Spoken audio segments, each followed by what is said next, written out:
So this is the analysis of bifurcation QCA, fractal law QCA, and instantaneous wave-free ratio for the assessment of distal left main stenosis. So I present on behalf of the Professor Sirais and also Professor Gill, and also the investigator of POLBOS studies. So this slide just to show that we are dealing with really the complex three-dimensional object when you do the angiography of left main. For example, in this case, you can see in this view, you can see the ostium, the left main branch, but if you want to focus on the distal left main, you need to go for the different view and correctly select the projection which can depict the complex anatomy of the left main. So in this case, we are really kind of downgrading the 3D information into the 2D. That's the challenge of the angiography.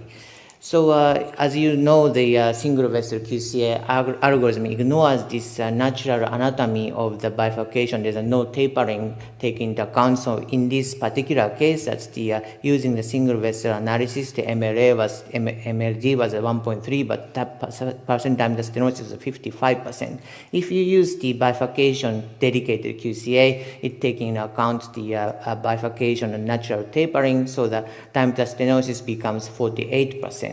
And in addition, especially in the case of the diffuse left main disease, the implementation of fractal laws, Finette law or the Murray law or Kassav laws to the QCA method can further improve its accuracy. So POLBOS trial was designed as a prospective multi-center single-arm study in patients with an indication for the unprotected distal left main revascularization. The objective was to establish the safety and efficacy of the BioSlim-C with respect to the patient-oriented composite endpoint, and this was the device used in this POLBOS trial. This was the patient flow. Unfortunately, the enrollment of the trial was on hold due to the COVID-19 pandemic since March 2020.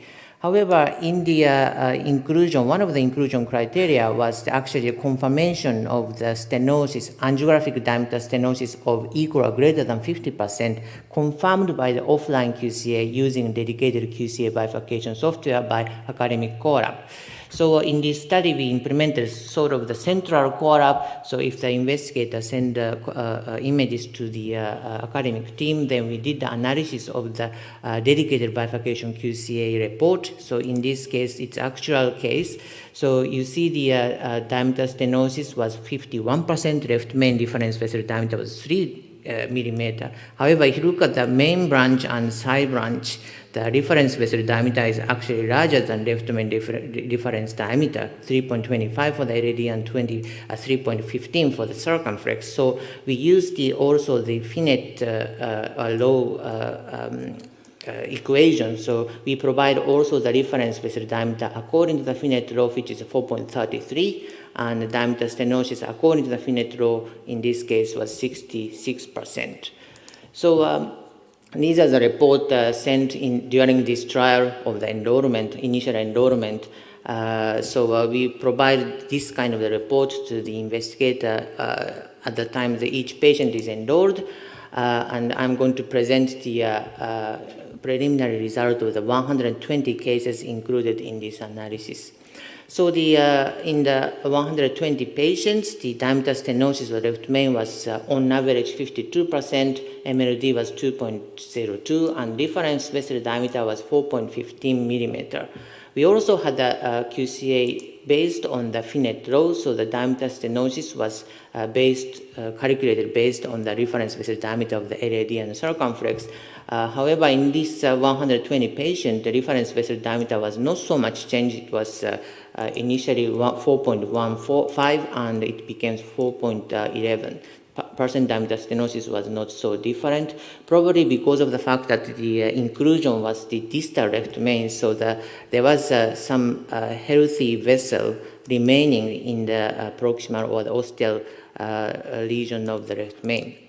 So if you look at the highest diameter stenosis, the location of the highest diameter stenosis was mainly in the left main, 72 cases, followed by the 42 cases where the location of the highest diameter stenosis was in LAD, and in 6 cases the highest diameter stenosis was in circumflex. On average, percent diameter stenosis was 60%.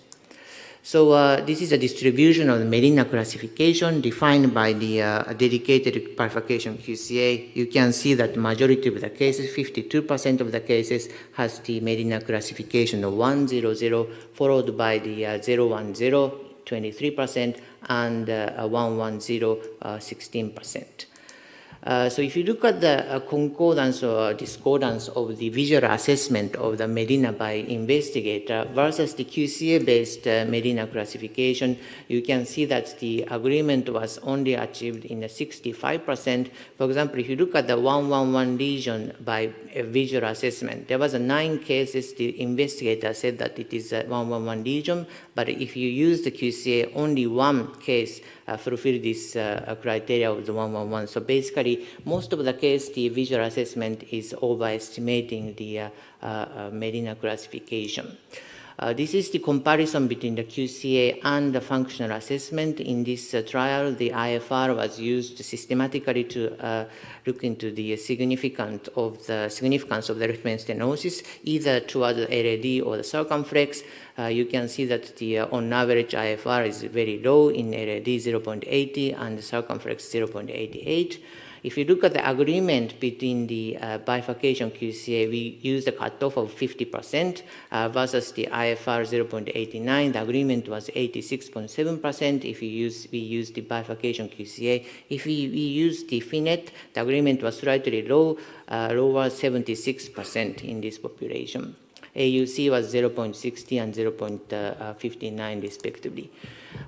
So this was just descriptive analysis of the QCA. What would be the next step? So we would like to also look into the assessment of the physiological pressure drop based on the QCA. So we will try to calculate the QFR in the both branches, and we will use some dedicated method to calculate the QFR in the circumflex.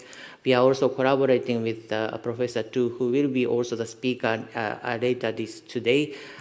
He has this mu QFR software, which is based on a single angiographic view, and initial publication showed that quite good accuracy. So we apply this method just to see that how the software looks like, and we will also do some validation in this cohort.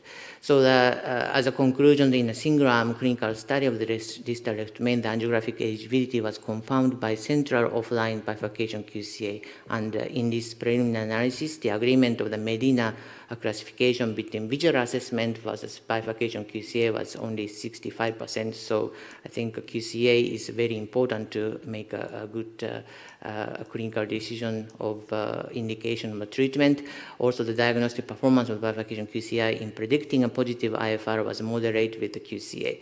Further investigation is ongoing to assess diagnostic performance of angiography-based functional analysis in left main. Thank you for attention. Thank you very much.